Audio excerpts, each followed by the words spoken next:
लगन कुंडली में हम एट लॉर्ड की प्लेसमेंट को कंपेयर कर रहे हैं। जैसे मान लो किसी जातक का एट लॉर्ड किसी भाव में स्थित होता है और किसी दूसरे जातक का एट लॉर्ड किसी अन्य भाव में स्थित होता है, तो वास्तव में आपका जो एट लॉर्ड है कौन सी प्लेसमेंट ज़्यादा बेहतर है दोनों में से। यहाँ पे अगर हम सबसे पहले बात करें तो एर्थ लॉर्ड या एर्थ हाउस की बात करें, ये बहुत ज़्यादा सेक्रेट है।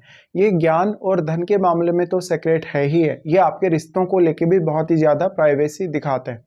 एर्थ हाउस आपको ये बताएगा कि वास्तव में आपका मैरिज होने के बाद का जो लाइफ है वो कैसा रहेगा और मैरिड लाइफ में आपके कितने ज़्यादा उतार चढ़ाव आएंगे, क्योंकि डायरेक्टली या इनडायरेक्टली जो आपका मैरिज का जो एक टाइम पीरियड है, जो एक अच्छा टाइम पीरियड या एक बैड टाइम पीरियड, वो एर्थ हाउस पर बहुत हद तक डिपेंड करता है।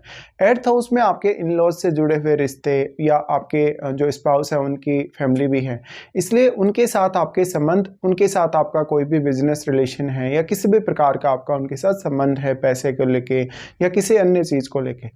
अब जो आपका एर्थ हाउस है वास्तव में ये बहुत ज़्यादा गहरा है, बहुत ज़्यादा डीप है। अगर आप कोई रिसर्च वर्क कर रहे हैं या आप किसी भी प्रकार का ऐसा कोई साइंटिफिक वर्क कर रहे हैं तो आपको अष्टम भाव का सहारा लेना ही होगा। अष्टम भाव हमारे जीवन में बहुत सारे सडन जो चेंजेज आते हैं, बहुत सारी सडन जो ट्रांसफॉर्मेशंस आती है उनको बताता है। तो आपका एर्थ लॉर्ड और आपका एर्थ हाउस आपके लिए दोनों ही इस मामले में काफ़ी इंपॉर्टेंट है। साथ साथ में आपको बिना मेहनत के, बिना हार्डवर्क के जो कुछ भी जीवन में मिलता है धन और संपत्ति के रूप में, इवन ज्ञान के रूप में भी, वो भी एर्थ हाउस बताता है। बट एर्थ हाउस बहुत ज़्यादा सेक्रेट है, इसलिए ज़्यादातर केस में तो जो कुछ भी आपको मिलेगा एर्थ हाउस के थ्रू वो बहुत लोग जज नहीं कर पाएंगे या वो बहुत लोगों को दिखेगा नहीं। ऐसे में आपके पास कोई बहुत सेक्रेट इनकम सोर्स हो सकता है, आपको कोई बहुत सेक्रेट नॉलेज हो सकता है। इस वीडियो में हम जो चर्चा कर रहे हैं एर्थ लॉर्ड, जैसे मान लो आपका एर्थ हाउस में ही है या फिर एर्थ लॉर्ड आपका 12th हाउस में है, तो कौन सी प्लेसमेंट पर आप विचार करें, कौन सी प्लेसमेंट आपके लिए ज़्यादा बेहतर है या कौन से जो प्लेसमेंट है वो आपके लिए अच्छी ट्रांसफॉर्मेशन जीवन में ला सकती है। एर्थ लॉर्ड या एर्थ हाउस की तो अभी हमने बात की है कि ये हाउस बहुत ज़्यादा सेक्रेट है। वास्तव में आपको अब ये देखना होगा कि आपका लगन कौन सा है, क्योंकि प्रत्येक लगन के हिसाब से जो आपका एर्थ लॉर्ड होगा वो अलग अलग प्लैनेट होगा। ऐसा भी हो सकता है कि जो आपका 7th लॉर्ड है वही आपका एर्थ लॉर्ड भी है, ऐसा शनि होने के केस में होगा। या फिर ऐसा भी हो सकता है आपका एर्थ लॉर्ड एक ही प्लैनेट है वास्तव में और वही आपके सिर्फ और सिर्फ एर्थ हाउस का ही स्वामी है। जैसे सूर्य या चंद्रमा अगर होगा आपका एर्थ लॉर्ड, तो क्योंकि सूर्य सिर्फ और सिर्फ लियो साइन का ही स्वामी है और चंद्रमा भी कर्क राशि का ही स्वामी है, इसलिए इन दोनों के होने के केस में ये किसी अन्य भाव के स्वामी नहीं होंगे। तो सिर्फ उस समय आपको एर्थ हाउस या इनकी जो प्लेसमेंट है उसी पर विचार करना रहेगा। लेकिन अगर आपका एर्थ लॉर्ड किसी अन्य भाव का स्वामी है, जैसे मान लेते हैं आपका एर्थ लॉर्ड जैसे बुध है, बृहस्पति है, शनि है या मंगल है, तो वो आपके चार्ट में किसी न किसी अन्य भाव का स्वामी, तो आपको वो दूसरे वाले भाव पर भी विचार करना होगा एर्थ हाउस के साथ साथ। ऐसे में सबसे पहले हम ये मान लेते हैं किसी जातक का एर्थ लॉर्ड मान लो एर्थ हाउस में ही स्थित है, तो सबसे पहले तो कोई भी प्लैनेट जब अपने ही भाव में स्थित होगा तो वास्तव में वो एक एग्जॉल्टेड प्लैनेट से भी बहुत ही ज़्यादा स्ट्रॉन्ग माना जाएगा। लेकिन वो प्लैनेट है किस प्रकार का, उसकी प्रवृत्ति किस प्रकार की है, उसका कारकत्व किस प्रकार का है और क्या वो एर्थ हाउस को लेके यहाँ पर आपको काफ़ी अच्छे रिजल्ट दिखा सकता है या वो किस प्रकार का चेंजेस यहाँ आपको दे सकता है। एर्थ लॉर्ड एर्थ हाउस में होगा तो आपका एर्थ हाउस जरूर स्ट्रांग होगा, लेकिन वास्तव में आपका एर्थ लॉर्ड एर्थ हाउस में कैसी स्थिति में है, क्या वो वक्री तो नहीं है, क्या वो अस्त तो नहीं है, या उसके साथ अगर कोई ग्रह बैठा है तो उस ग्रह पर भी आपको काफ़ी स्ट्रांगली विचार करना होगा।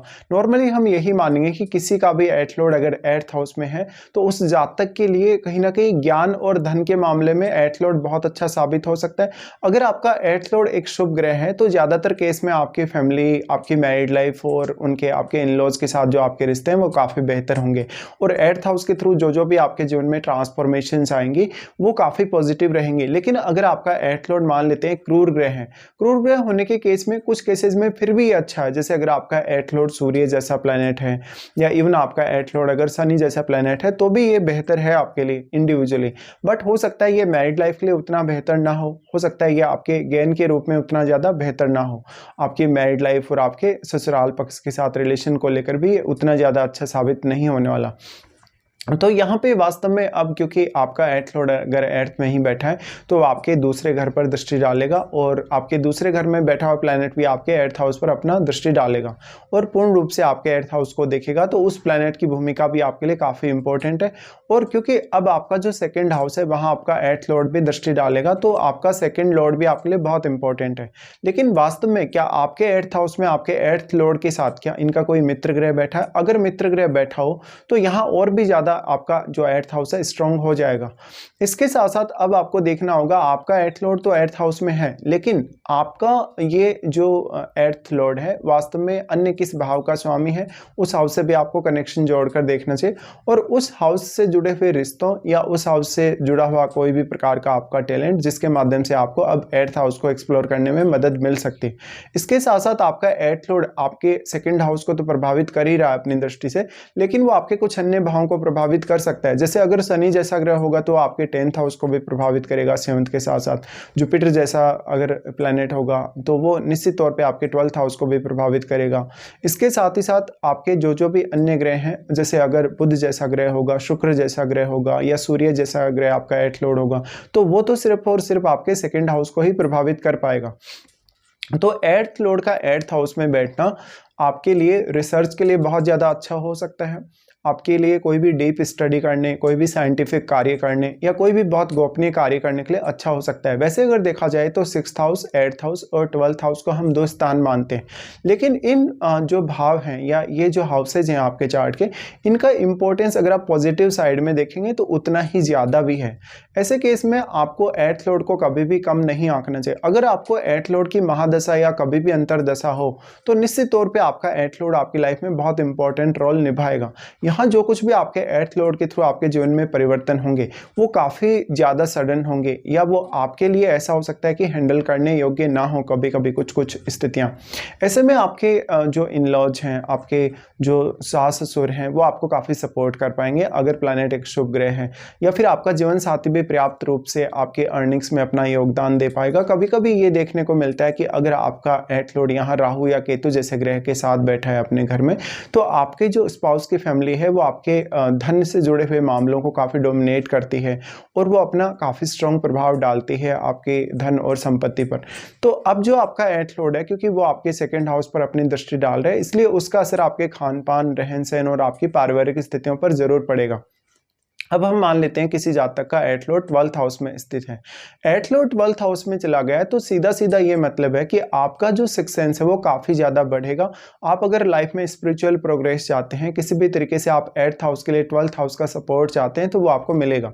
अगर आपका एर्थ लॉर्ड एक शुभ ग्रह है और अगर फिर वो 12th हाउस में जाता है तो ये रिश्तों के लिए कुल मिलाकर अच्छा होगा। लेकिन एक क्रूर ग्रह होने के केस में ये आपके मैरिड लाइफ के लिए भी बहुत खराब साबित हो सकता है या फिर आपको कभी कभी बहुत ज़्यादा नुकसान भी करवा सकता है। वैसे एर्थ लॉर्ड का 12th हाउस में बैठना विपरीत राजयोग जरूर बनाएगा, लेकिन विपरीत राजयोग बनने का मतलब हमेशा ये नहीं होगा कि आपको इस वजह से फायदा ही होगा। वास्तव में आपका जो एर्थ लॉर्ड आपके 12th हाउस में गया है तो आप रिसर्च वर्क के लिए, अकल्ट से जुड़े कार्य के लिए या कोई भी साइंटिफिक वर्क करने के लिए, कोई भी डीप स्टडी करने के लिए विदेश जा सकते हैं या विदेश में सेटल भी हो सकते हैं। या फिर अगर आप विदेश सेटल होते हैं तो आप अपना कोई ऐसा बिजनेस या कोई भी पर्टिकुलर काम चुन सकते हैं जो एर्थ हाउस से डायरेक्टली या इनडायरेक्टली लिंक्ड है। एर्थ लॉर्ड जो अभी हमने डिस्कस किया, एर्थ लॉर्ड जब एर्थ हाउस में स्थित है या एर्थ लॉर्ड जैसे 12th हाउस में स्थित है, तो एर्थ लॉर्ड एर्थ हाउस में स्थित होने से आपको इन्वेस्टमेंट से काफ़ी ज़्यादा फायदा होने के चांसेस हैं। अगर आपका एर्थ लॉर्ड 12th हाउस में चला गया तो आपको फॉरेन की जो कंपनियां हैं या जो भी फॉरेन के लिए आपको इन्वेस्टमेंट के लिए विचार करते हैं, जैसे प्रॉपर्टी वगैरह में इन्वेस्टमेंट है या किसी पर्टिकुलर कंपनी वगैरह में इन्वेस्टमेंट है, वो आपके लिए ज़्यादा फलेगा। लेकिन अगर आपका एर्थ लॉर्ड एर्थ हाउस में ही है तब आप अपने जिस देश में रह रहे हैं, जिस देश में आपका जन्म हुआ है, उसी देश में आप इन्वेस्टमेंट करें तो ज़्यादा अच्छा रिजल्ट हो सकता है। एर्थ लॉर्ड का 12th हाउस में जाना थोड़े आपके लिए चुनौतियां लेकर आएगा। अगर एर्थ लॉर्ड आपका एक क्रूर ग्रह है तो ये मैरिड लाइफ को लेकर अच्छा नहीं है। यहाँ पर आपको आपके जो इन-लॉज़ हैं उनकी वजह से काफ़ी ज़्यादा नुकसान झेलना पड़ सकता है। हालाँकि ये आपके इंट्यूशन पावर को काफ़ी स्ट्रॉन्ग करेगा, साथ-साथ में 8th लॉर्ड का 12th हाउस में जाना कोई भी प्रकार का ध्यान, साधना या सिद्धि प्राप्त करने के लिए एक बहुत अच्छी स्थिति है। अब आपको तब और ज़्यादा अच्छा हो सकता है 8th लॉर्ड का 12th हाउस में जाना जब आपका 8th लॉर्ड यहाँ पर चंद्रमा जैसा ग्रह है या बृहस्पति जैसा ग्रह है या इवन बुध जैसा ग्रह भी है। इसके साथ-साथ आपको ये देखना होगा कि 8th लॉर्ड आपका जो 12th हाउस में चला गया है, वहाँ वो कैसी स्थिति में बैठा है? क्या वो वक्री तो नहीं है? क्या वो अस्त तो नहीं है? या वो किसी अन्य ग्रह के साथ तो नहीं बैठा है? अब आपके 12th लॉर्ड की भूमिका भी काफ़ी ज़्यादा बढ़ गई। अगर मान लो आपका 12th लॉर्ड का संबंध आपके चार्ट में 7th हाउस से बनता है, आपके 8th हाउस से बनता है, तो आप कोई ना कोई बिज़नेस चुन सकते हैं अपने लिए। इसके अलावा अगर 12th लॉर्ड का संबंध आपके 4th हाउस से बनता है, तो ये आपको फॉरेन से बहुत ज़्यादा लाभ करवा सकता है। इसके साथ-साथ देखिए 8th हाउस को लेके आपके खर्चे भी बहुत ज़्यादा होंगे। कभी-कभी आपकी फाइनेंशियल जो कंडीशन है वो काफ़ी ज़्यादा अप डाउन भी होगी और आपका जो 8th लॉर्ड आपके 12th हाउस में गया है वो आपके रूटीन और आपकी डेली लाइफ पर काफ़ी स्ट्रॉन्ग प्रभाव डालेगा क्योंकि वो एस्पेक्ट कर रहा है आपके 6th हाउस को।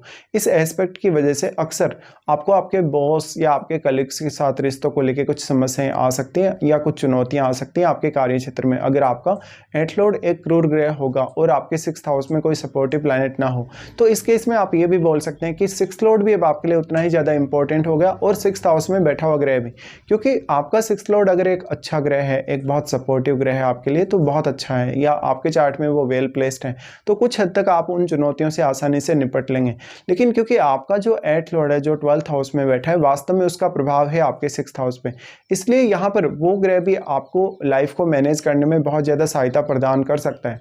वास्तव में यहाँ 6th हाउस में जो बैठा हुआ ग्रह है, वास्तव में वो आपके चार्ट में कौन-कौन से अन्य ग्रहों से प्रभावित है, ये भी आपको देखना होगा। तो यहाँ पे मोस्ट ऑफ केसेस में देखा जाए तो 8th लॉर्ड का 8th हाउस में होना ज़्यादा बेहतर है 8th लॉर्ड के 12th हाउस में होने की वजह से। तो अब इस केस में देखा जाए, जैसे 8th लॉर्ड किसी का 8th हाउस में स्थित है या 8th लॉर्ड किसी का 12th हाउस में स्थित है, तो 8th लॉर्ड का 8th हाउस में स्थित होना ज़्यादा बेहतर है 8th लॉर्ड के 12th हाउस में स्थित होने की बजाय। लेकिन 8th लॉर्ड का 12th हाउस में होना भी आपके लिए बहुत सारे नए ऑप्शंस, बहुत सारी नई अपॉर्चुनिटीज लाता है। अगर आपका फॉरेन से कुछ कनेक्शन बनता है 8th हाउस को लेके, आप अगर फॉरेन में सेटल होते हैं, तो ज़्यादातर केस में फिर आपके लिए 8th लॉर्ड का 12th हाउस में जाना ज़्यादा बेहतर हो सकता है।